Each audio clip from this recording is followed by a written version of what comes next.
see the chat. Hey, good afternoon, everyone. We're glad to have you tuned in here with us this afternoon. Hey, I got a couple good guys in the house with us this afternoon. Got my co-host Chad Bryant here with us, and got the legendary catfisherman himself, Mr. Wayne Reed. Wayne, glad to have you with us this afternoon, man. Hey, thanks for calling. I love to talk catfishing. Yes, sir. Anybody to listen. And some that won't.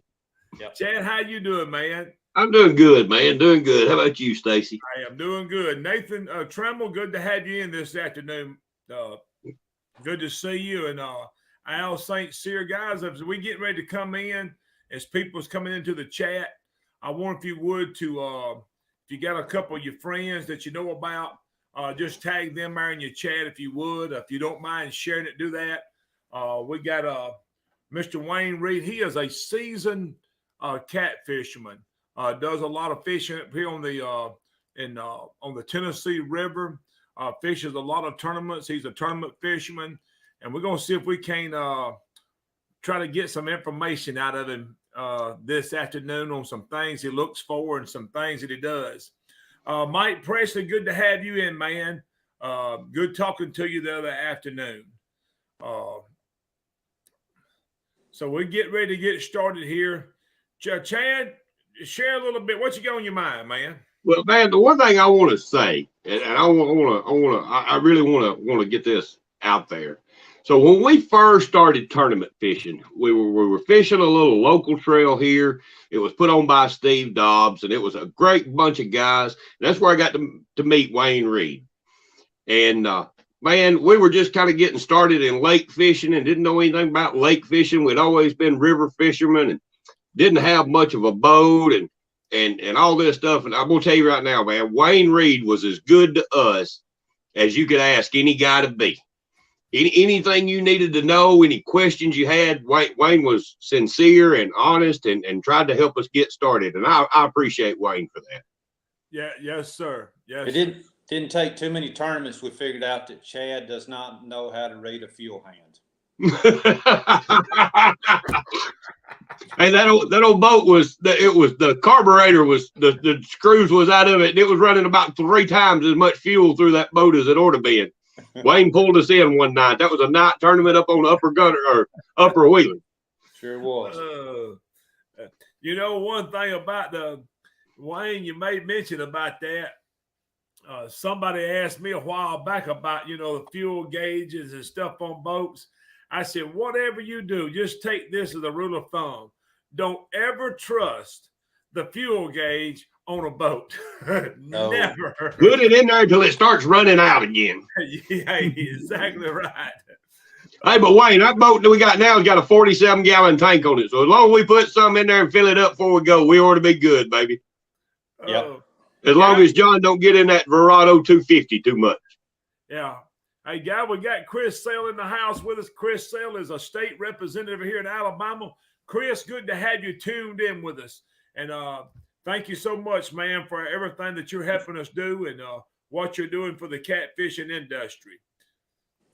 Hey, we're going to jump into this afternoon. And, Chad, you like me, what you probably have known Wayne longer than I have, but I have got to know him when social media started, catfishing become part of social media. There was a group of guys who I remember getting in contact with right to start with, who I come acquainted with. Maybe didn't even know them personally, but I seen them. Wayne was one of them guys. Wayne, you made mention a while ago of Scott Lovelace. He was one of them other guys, and Cad Daly, and we just sort of was connected through social media. Then I got to know y'all, and man, y'all have helped people. Y'all have helped me. This guy here does a lot of tournament catfishing, and Wayne, we're going to ask you if you would to just tell us some things about if you're fixing to fish a tournament, whether it's local, wherever it's at. Is there some things that you go about preparing for that you preparing yourself for that day? Well, it's like the tournament that we've got Saturday down on Pickwick. being where I live, I can be at Gunnersville pretty quick. Ditto Land in about 15 minutes. You know, Ingalls Harbor's about 35. So I stay usually on those 3 bodies of water, but coming up Saturday, we'll be on Pickwick Lake. Now, I fished the WCC and I fished a benefit for disabled children on the other end. So I've never been on this end of the Pickwick Lake. So like most everybody, I'll start out with navionics. You know, looking for holes and stuff. Watch the weather pattern. We're going to have some pretty heavy storms here Thursday night, which should give us some good current. So more than likely, we'll target that swifter water, trying to walk some baits if we can, and try to mark structure Saturday. Most people know me, know I hate to pull an anchor out, but hey, Saturday we'll be pitching and praying. But navionics is probably the easiest way to get your bearings on a lake prior to actually being on the water.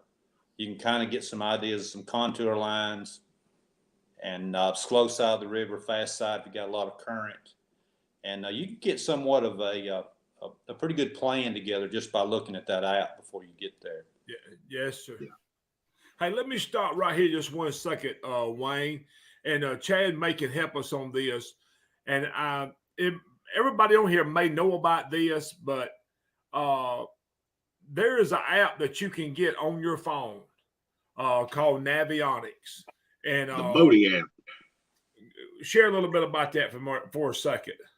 It's the boating app. So there's a couple different Navionics versions out there. You want the boating app, and I think it costs $15 a month if you want the premium, or a year if you want the premium version. Yeah. And with that premium version, man, do I really want to tell them about the relief shading? I mean, do I have to?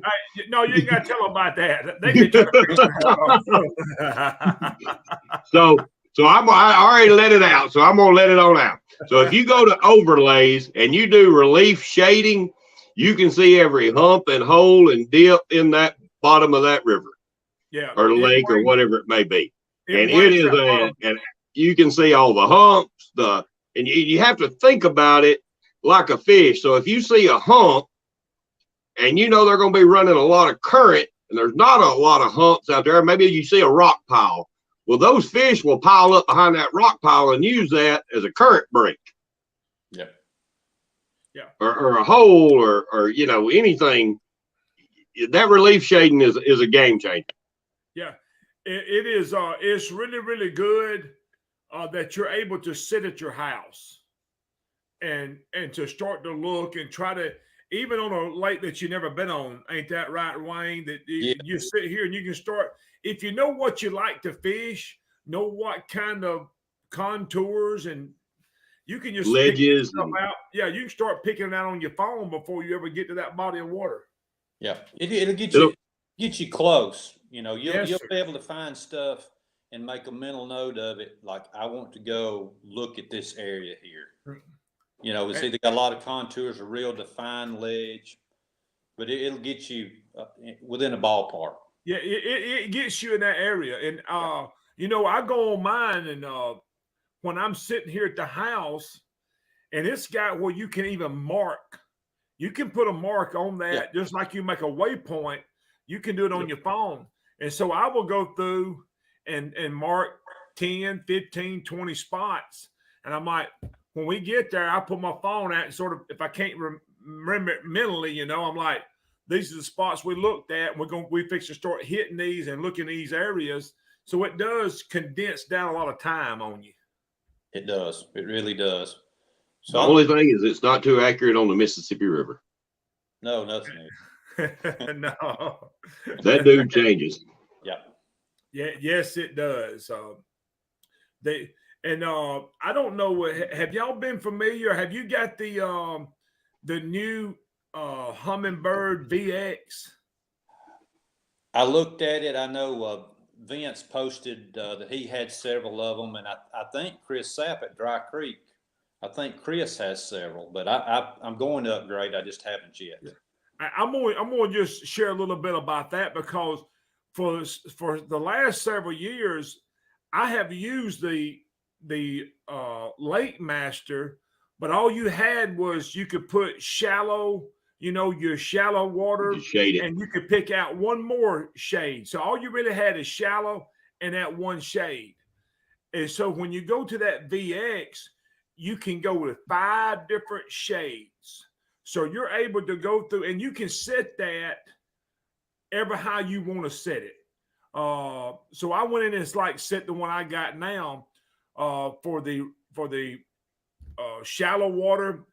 I put it in red, 5 feet under. Then I went from 5 to 15, one shade, from 15 to 25, one shade, from 25 to 35, one shade. And so, but you can customize anything that you want to, and you're going to have them 5. When you pop that map up and look at it, it's going to be them 5 colors there, ever how you set them up.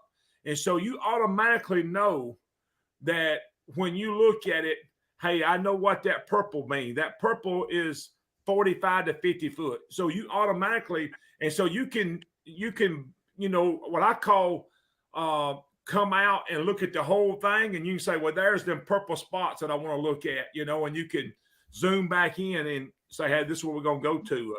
But it seemed to be really, I really like that. You can do that on Navionics on that app as well. Yeah, and you one can other set depth areas and color code it. I think it's 4 or 5 different color codes you can use. And I tell you something that I have used in your shading of red for shallow water. Anybody that has fished out of Decatur and we've had that west wind knows that is the worst part of the river ever. But if you've got that shading on your graph and you will take your boat and put it over there on the edge of that red, the waves are never as big as they are out in the middle. So if you're in a smaller boat, that's a good tool just for a safety reason. Yes, sir. That lake can get unruly quick. Yeah, when we had the big tournament down there and had several boats that actually went down, I made it all the way. I was probably 4 or 5 miles below the nuclear plant. And the only reason I got down there was from skirting that shallow water to get me down there. And it does make a difference on safety as well as you're fishing. Yes, sir. That lake is that lake will it'll turn on you quick. Yeah. And from what I'm seeing and I'm not there, nothing like y'all are, but from what I've seen, that Decatur area with the west wind that's the worst section of that river. I think it's worse from the power lines to the nuke plant. That section in between the power lines and that nuclear plant on down to that. When you get down there around that next bend, it chills out some. But that mid-lake section right in there, I don't know if it's because it's so wide and so shallow. I don't know. I can't explain it. I don't know if it's just the way it lines up with the wind blowing straight up against it. But that is always the roughest section of that lake. Yeah. Yes. Going back to tournament fishing, Wayne, is there any more pointers or anything else that you can share with us on some of the things that you do? Like I said, I do a lot of scanning. I try to get out there a day or two early and just ride and look and get a plan together.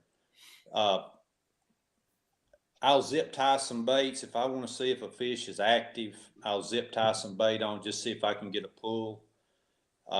This last tournament we were at, it was hard not to put bait in the water for that $1,000 big fish.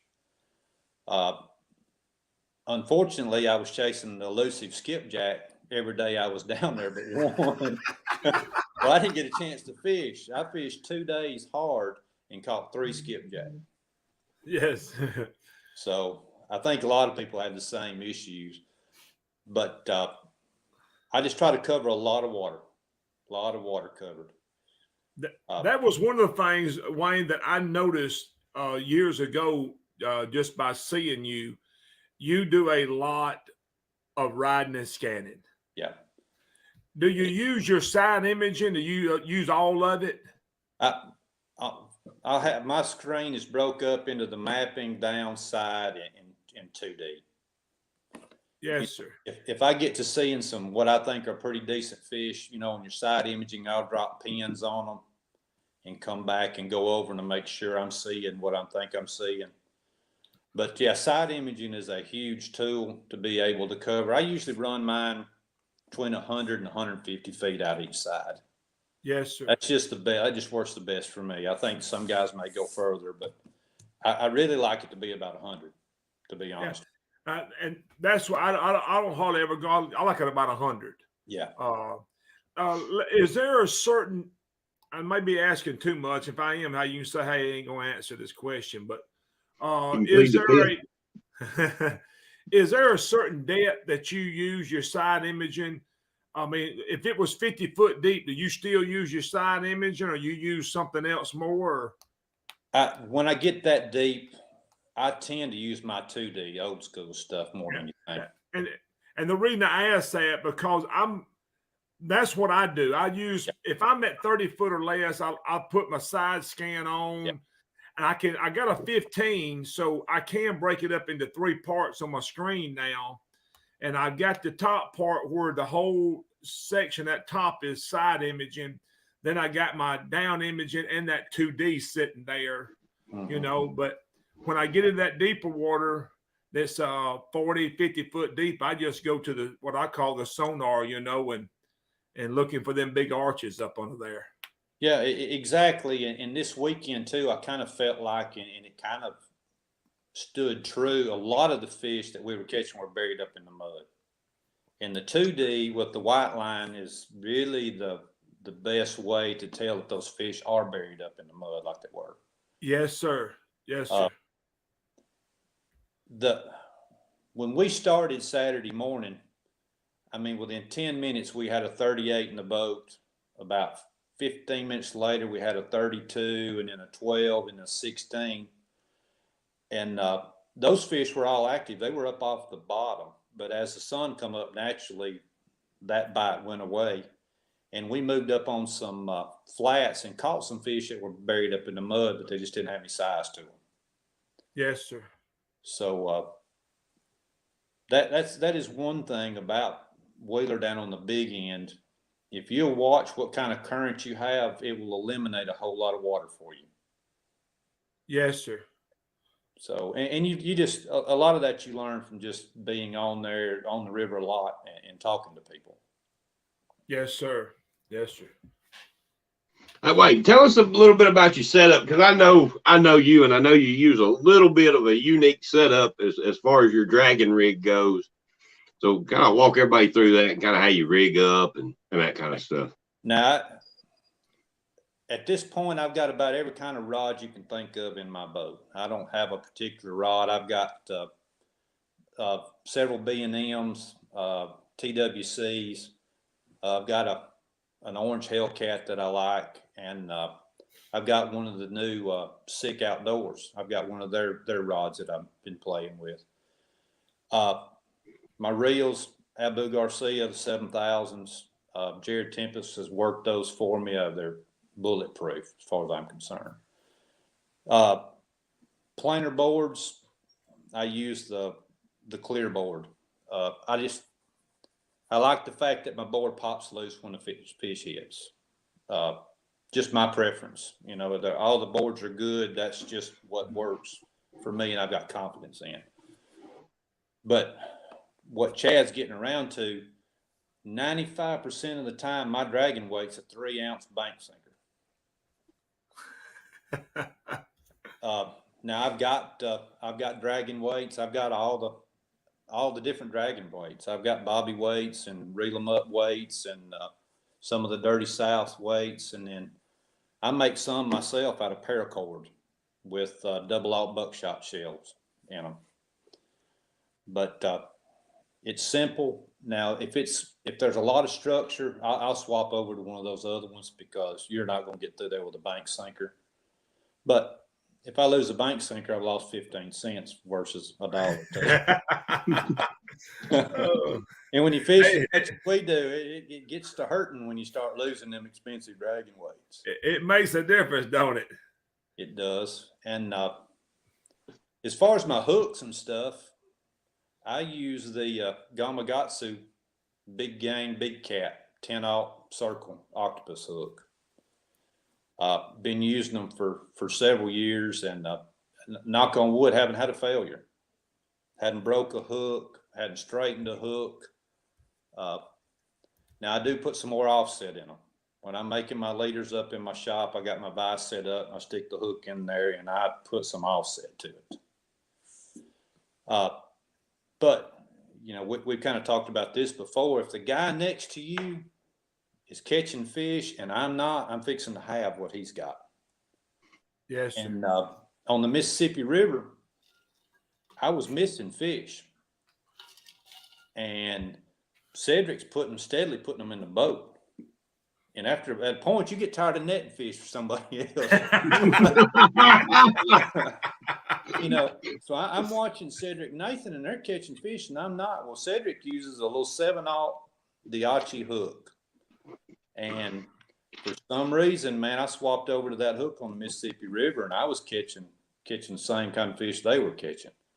So I have no idea what the difference was, but that's the only time I've changed hooks. Oh. Hey, Charlie Brookover wants to know how long of a leader do you use when you're dragging and your peg float size? Leader size determines on whether or not those fish are buried up in the mud. If I think they're buried up in the mud, my leaders will be 24 inches. If I've got, I prefer a 4.5 foot leader. I like a long leader. Now, if I'm in a tournament in a hurry, don't want to swap, I just move my peg float all the way up to my weight. Mm-hmm. You know, and then you're right on the bottom. But yeah, if I know going in that I'm gonna target fish in the mud, I'm gonna put a 18, 24 inch leader on and go. I use the 3-inch orange peg floats.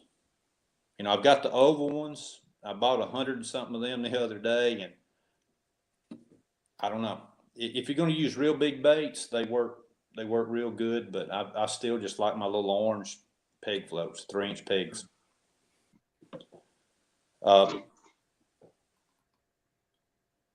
I've used all kinds of different swivels and snaps and stuff to try to keep from, you know, your line twisting so bad. Hadn't really found one that stands out a whole lot more than any of the rest of them. But I mean, dragging's pretty simple. It's not a whole lot to it, you know. The hardest thing is finding the fish, ain't it? Yeah. And you know, that's the other thing about dragging. You've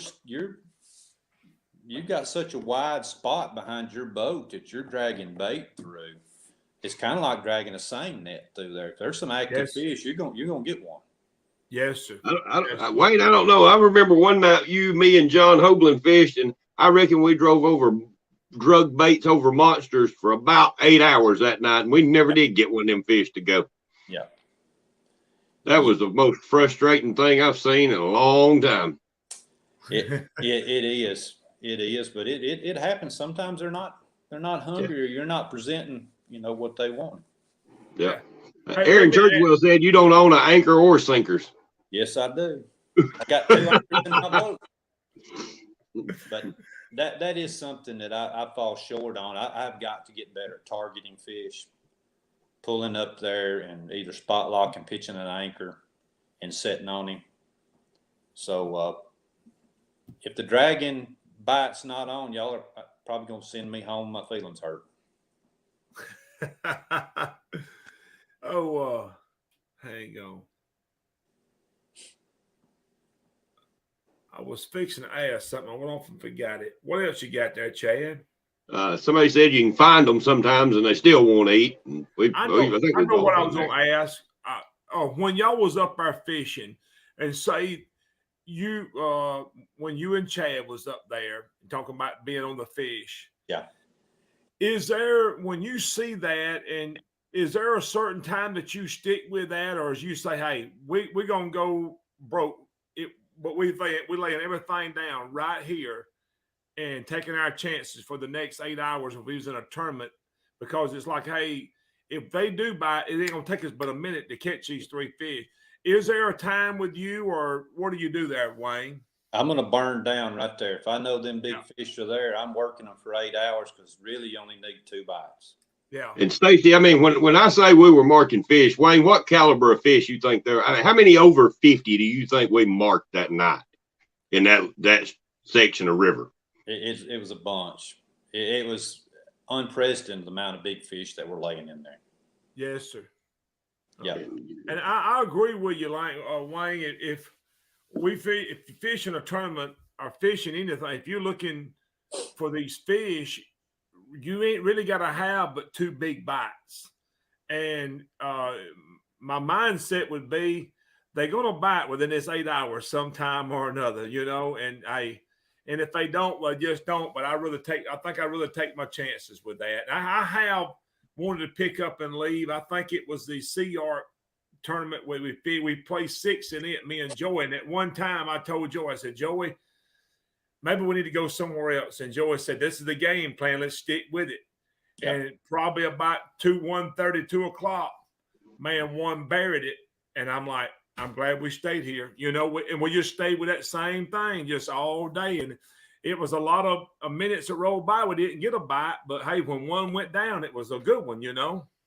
Yeah. And you know, a lot of times it's just maybe you didn't present that bait right in front of you. I mean, it's just like us sitting around, you know, watching television. If you got a bowl of popcorn, you might not be hungry, but if your wife's sitting there, you'll reach over and get something that's right there close. Yes, sir. And the fish is the same way. He might not be hungry, but if you put it right in front of his face, he's gonna hit it. Just keep coming by him, and just hey, maybe I hit him upside the head with it here in a minute. He'll snap at it. Yeah, hit him nothing else. Maybe he'll bite it because he's mad at it. Exactly. And I ain't for sure sometimes that they don't do that. You know, just a reaction bite. And I'm like, hey, just. You know, sometimes you've got an old dog around the house. If you sneak up on him and put your hand up close to me, he wants to turn around and snap at you. I'm like, sometimes maybe you just need to just keep putting this bait. Maybe you're going to get it right in front of him. Yeah, that's exactly how I feel about it. And I think I heard on the show last weekend, the fish were biting so good down there where we were at Saturday morning, but we weren't getting the big bites that we needed. And it's hard for me to leave active fish, you know, even though you're not, you know, it's like we talked before the show came on, there was 10 pounds difference between 25th where I ended up and 11th.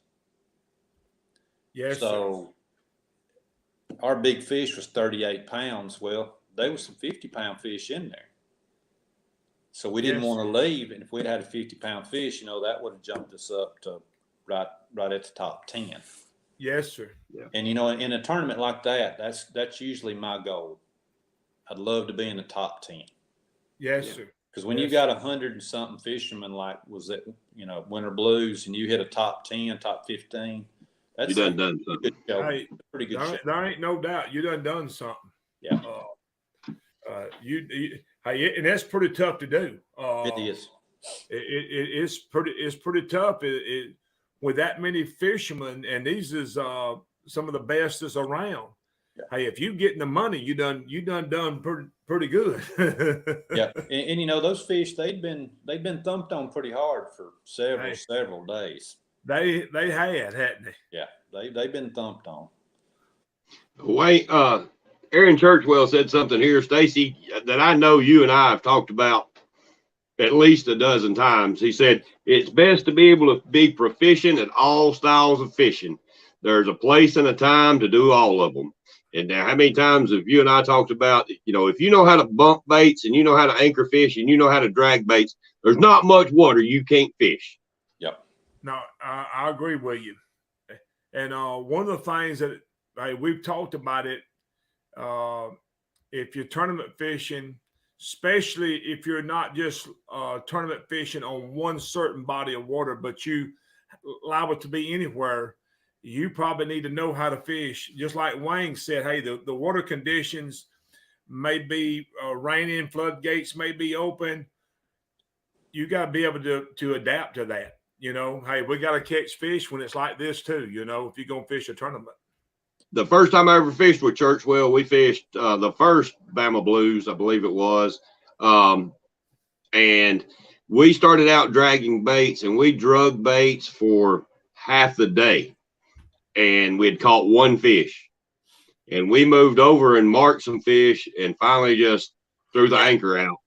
And I think we ended up with 8 or 9 fish that day in just a few minutes. Every rod was going down, and we had a decent showing. But it was, that's how they wanted the baits that day is, they were not going to hit a moving bait. Hey, there's a question on here. I noticed it's been by several people. I'm going to let y'all two handle this. How fast do you drag? How fast is too fast? What determines this? My go-to speed is a 0.5. That's where I start, and I'll go up or down. Battle of the Lakes. What was that, 3 weeks ago? Mm-hmm. Wind got up. I was on a shallow water flat. I had a 54 and a 48-inch drift sock out. And it was pushing me a 0.9. And we absolutely thumped the fish. I think we caught like 16 on that mud flat going that fast. And ordinarily in the wintertime, that's way too fast, in my opinion.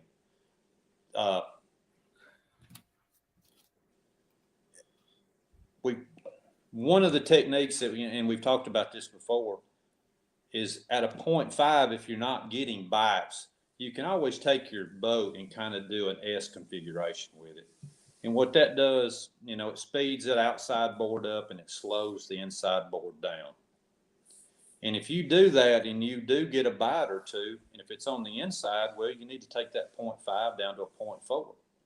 Well, if they're on the outside, maybe you need to go to a 0.6 or a 0.7. And that's kind of how I start working my speed to where I think I need to be. Let me ask, is there, what will be your minimum and what will be your maximum?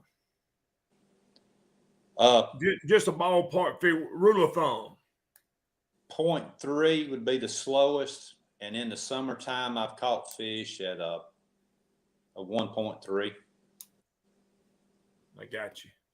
I've never pulled boards that fast. Usually, 0.7, 0.8 is as fast as I'm pulling boards. Yeah. Well, the reason I pulled that fast, I was struggling. You was trying to figure out something to do, wasn't you? Yeah. Sometimes you get to that point to where you're just trying to adapt and overcome, and I just kept speeding up because the other ranges weren't working for me. Yeah. Yes. It was just kind of like, well, we've got an hour and a half or 2 hours. We're going to try everything we hadn't been trying. Hey, Joey put something on here a while ago. When we're anchor fishing, Joey's does this right here. When we're out there anchor fishing and we throw out, we liable to try to be targeting a certain area, and we may say, hey, it's one at 100 foot behind the boats where they're at. We're going to try to get a couple in that area. Hey, I'm going to take a couple of them. I'm going to sling them just as far as I can. I mean, I'm going to sling it. And as we sit there 10 or 15 minutes, I'm going to reel it in a little bit. I'm going to let it sit again and sit there a little while, and Joey's going to reel it in some. So we're just moving that bait and hoping we get it back in front of a fish. And that's just a technique that we use. So I also know a guy that'll anchor up in current and put a planer board on and let a planer board weigh out. Hey, I will. I'll let that thing walk over the side. I put me a dragging weight on it, and if I'm anchored, I just drop it down. I want that my weight to hit the bottom. I'm gonna give it about 10 foot. I'm going to clip that planer board to it. I'm going to put my clicker on, and I will just sit in the rod holder. And that clicker holds enough pressure on it let that But board you'll walk. see it just walk right on out there. And I'm like, well, now I'm fishing over there 30 foot beside the boat where I couldn't fish before. So, and I'll do that anchor fishing. You know, I, believe it or not, I have been trying to get better at targeting fish, spot locked or anchored, simply because we all know what happens in Guntersville in May. And you need to be pretty good with that anchor rope and putting that bait where it needs to be.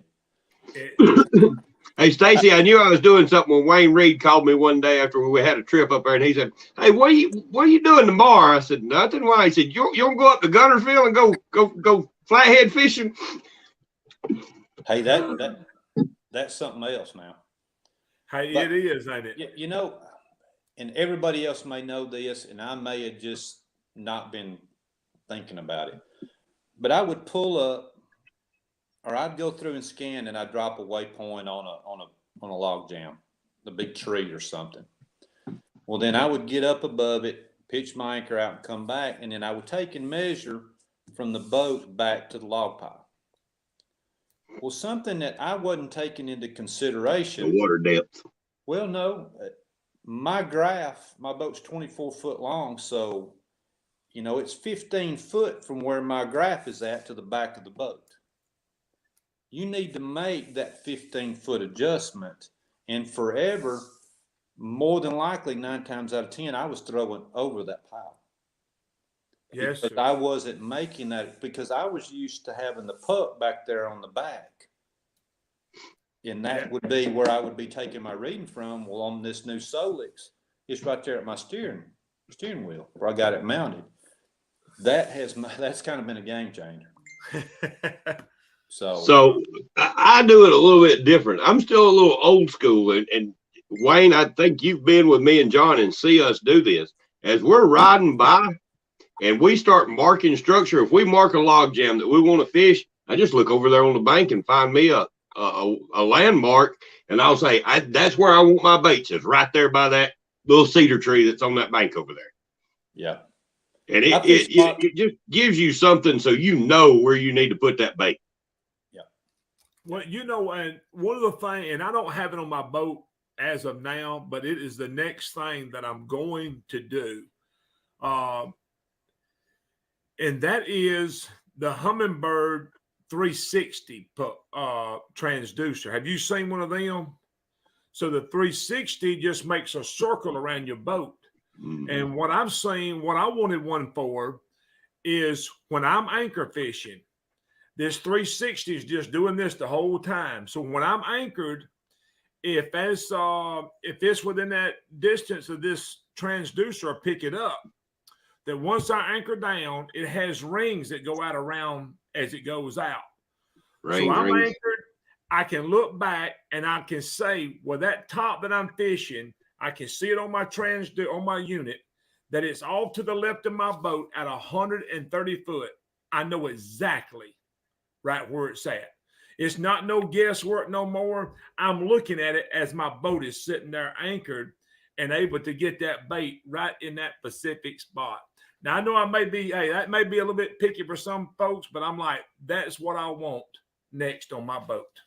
And Stacy and I have talked about this a good bit, and I don't run them now, and I don't really know why, but when I start switching out my reels, everything I have will have a line counter on. I can see where when you're anchor fishing and you're 50 feet from that hole, that line counter is going to help you put it right there. When you're out dragging baits, you can have this one at 50 feet, this one at 75, this one at 100, this one at 125. So your baits are not right on top of each other. It keeps make it less likely for you to get hung up. And I don't really see a downside to it. No, my dream is to have enough of those Takata 600s to. Well, when you get them, let me know where you park your boat, and I'm gonna come take them out of your boat. Hey, I promise you, if I get those, they'll be locked up in my truck if I'm not in my boat. Wayne, I was just thinking, I used to always ask that I want a certain reel for Christmas because I'm trying to add and get the reels with the line counters. I love that Shimano Dakota. Ain't that what it's called, the 600? Yes. And I'm like, I usually get me one because them things $200 and something a piece, and them other ones you talking about may be even higher than them. No, that's you're talking exactly what I'm talking about. And I'm like, well, it's going to take me a lot of Christmas to replace all my rods and all these reels, because that's really what I like them things. I'll tell you one thing about those reels: you crank that drag all the way down, and son, you can pull the plug out of the bottom of the river. I think it's 28 pounds, isn't it? It's insane. You know, it's insane. When I got the first one I got, and I told Chad, I said, Chad, you got to get you one of these.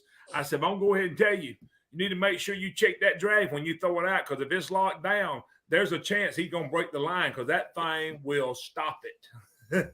Yeah, you know, I finally broke down and bought one when I knew I was going to the Mississippi River for the first time. And it's good for that Mississippi River walking baits. Now, I love it's a smooth reel too. Yes, but boy, I tell you, that walking baits on the Mississippi River is addictive. I never thought I'd hear that come out of Wayne Reed's mouth, the king of dragon. Hey, Stacy, he got a tag on his truck that says Dragon Baits, a personalized license plate. Yeah, I got it bad.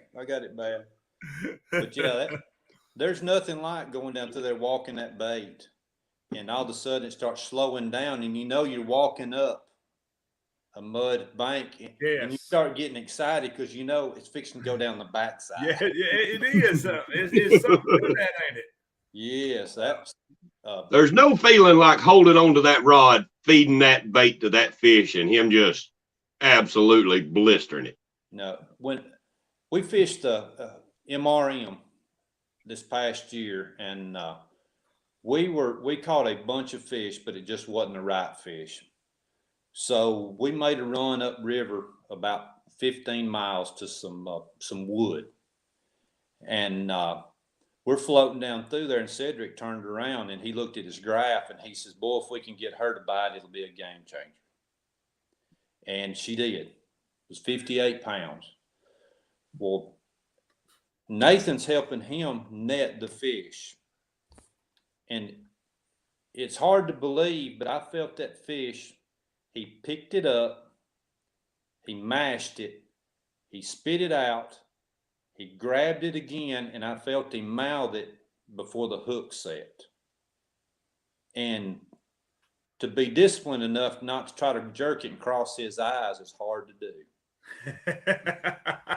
You know, and then you've got this fish and he's just screaming drag. And all I can do is just hold on to him. And Cedric said, "How big is he?" I said, "I don't have a clue." In that current, a 30-pound fish feels like a 50. Hey, the first one I caught weighed about 18 pounds, and I thought, boy, I got a PB right here. So that's addictive. I encourage everybody to go try that one time. We was in that behind Wheeler Dam a couple of trips ago, and we was right there, man, just right there walking them baits. And I'm telling you, one hit Joey's 35, 40-pounder, and he was trying to stop it with his thumb. And I'm telling you, son done burnt the hide off. Yeah. I'm like, I can almost smell that, Joey. Yep. That is true. Oh, there ain't nothing. And Wayne, I have to talk to myself the whole time when I'm bumping. Don't snatch it when it hits. Don't snatch it when it hits. Let him load it up. Let him take it on over. Because your first instinct is boom, boom, and you want to do that. You're like, no, I just need to let him. I need to let him take it. You know, and I'm trying to tell myself the whole time, don't get trigger happy. It's like topwater fishing. You ever topwater fish? You just gotta leave it there. You just gotta wait. You can't come up and jerk him when he's busted. Yeah, and you know, it was this being my first time. We fished the Cat Masters, and then a couple of weeks later we fished MRM. And you know, I'm still trying to get the hang of it.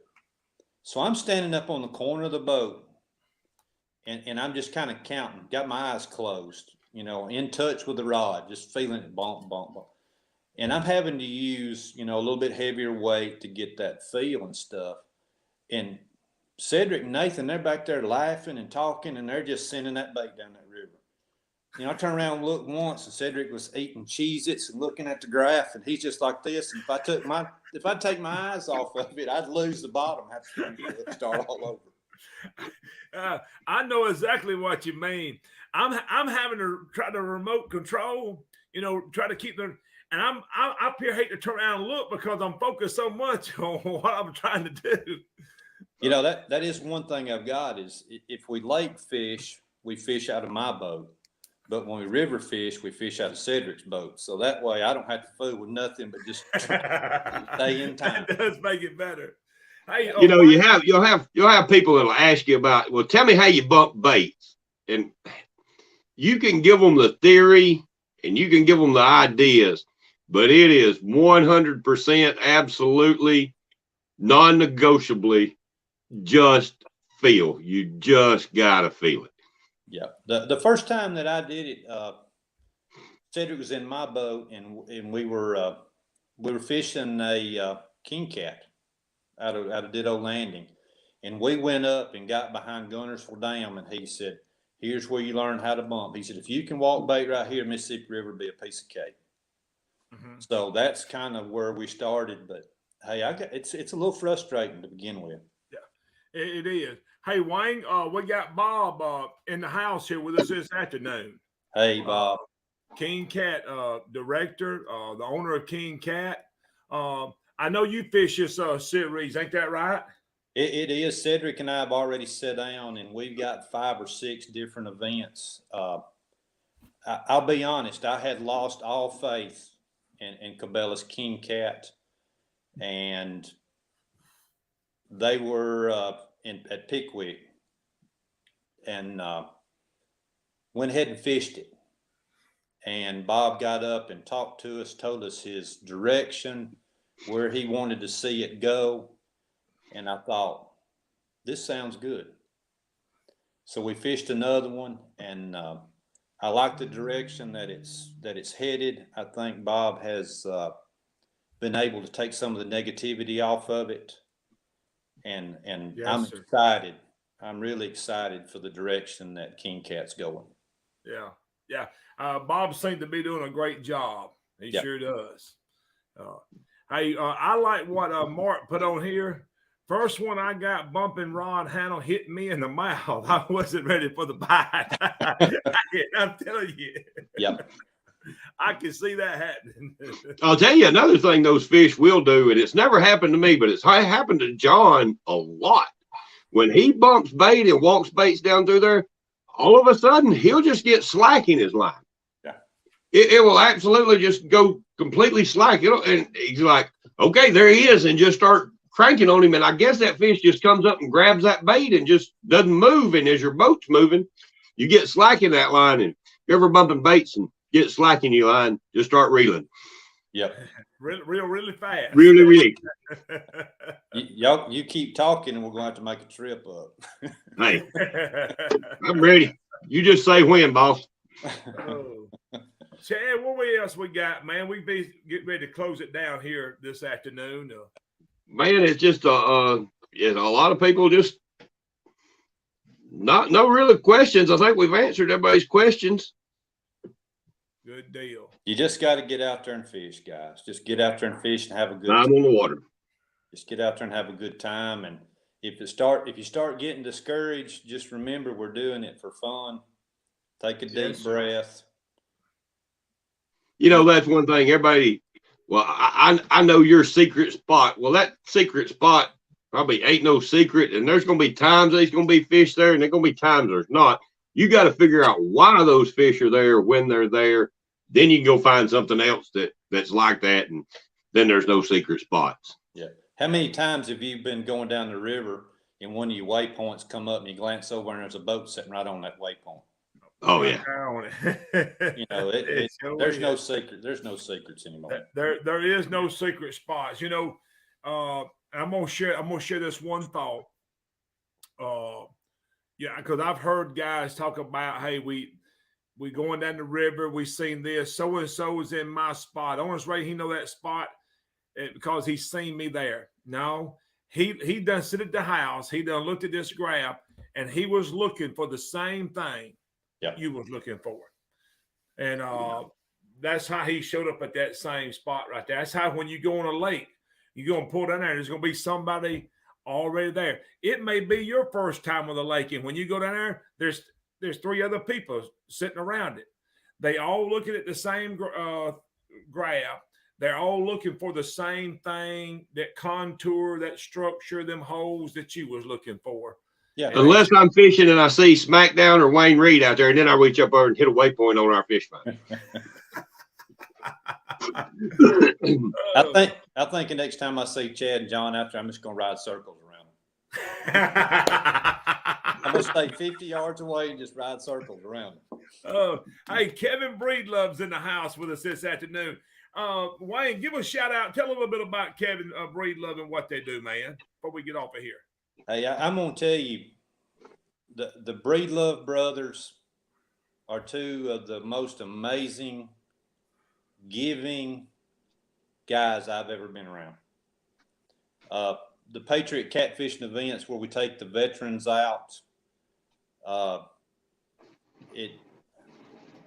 I'd quit tournament fishing if they could put me doing that once a month. That is more that, and when we do the kids is the most, I don't know the right word to use. It's overwhelming. You know, we fished with some guys that, you know, they've given limbs, arms, and to be a part of that, I'm truly honored. I mean, this past weekend they had Jack Zimmerman with them. Anybody that has never met Jack needs to, if you ever see him. He's always smiling, positive attitude. He'll crack a joke on you, and you can't get anything on him because he's going to give it back to you. So the Breedlove brothers are a cut above. Yes, sir. Yes, sir. Kevin, guys, we appreciate what y'all doing. Thank y'all so much. We just get ready to jump over here this afternoon. Anything else you want to say, Wayne, before we get off of here? No, I just love catfishing. If you got a question, call me. Hit me up. Chad, well, hang on, I'm gonna call you after the show. Okay. I'll tell you close to the truth. I just want to say, you know, when you get to meet people like Wayne and Stacy, you know, I love fishing and I always have. But outside of fishing, when I'm 80 years old and I'm not able to fish anymore, you know what? I got a good bunch of buddies. I got people like Stacy and Wayne and Scott Childers. You'll meet some of the best people you'll ever get to know in your life through this sport, and you'll make friends for life. Yeah, doing this. And that's what it's all about. Yes, it is. Well, guys, we're fixing to jump off of here. Thank y'all for tuning in with us this afternoon, and we look forward to seeing y'all next week. Y'all have a blessed week this week. Thank y'all. Thanks, Wayne. We appreciate you, buddy. You're welcome anytime, guys. Yes, sir. Thank you.